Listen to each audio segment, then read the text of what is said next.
Hachem, il veut qu'on le cherche dans des mesures. Si c'était de façon démesurée, il ne nous aurait pas amenés ici.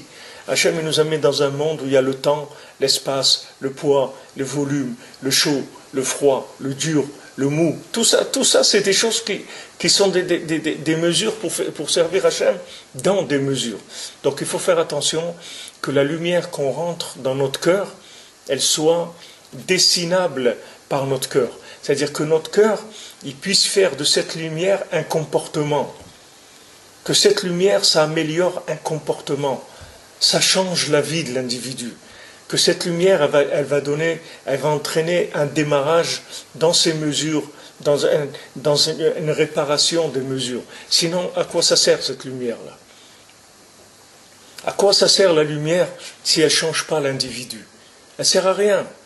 La lumière, elle vient pour que maintenant le cœur il puisse intégrer cette lumière et que la personne devienne plus bonne, plus patiente, plus généreuse, plus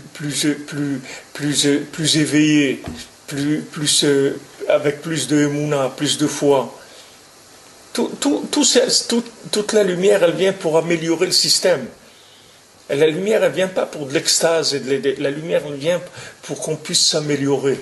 Donc s'il y a trop de lumière, on ne peut pas s'améliorer. Parce que la lumière, elle ne nous concerne pas. On ne peut pas s'améliorer. Si on vous donne un pot de peinture entier d'un coup comme ça, vous ne pouvez pas dessiner.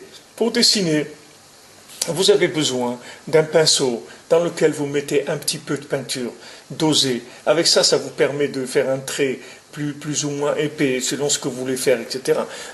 Tout se contracte pour arriver à être quelque chose. Mais si vous prenez un seau de peinture, qu'est-ce que vous avez fait? Vous n'avez rien fait du tout. Vous n'avez rien dessiné. Le cœur de chacun, il a une mesure de combien il est capable de digérer comme lumière infinie, de manière à pouvoir progresser.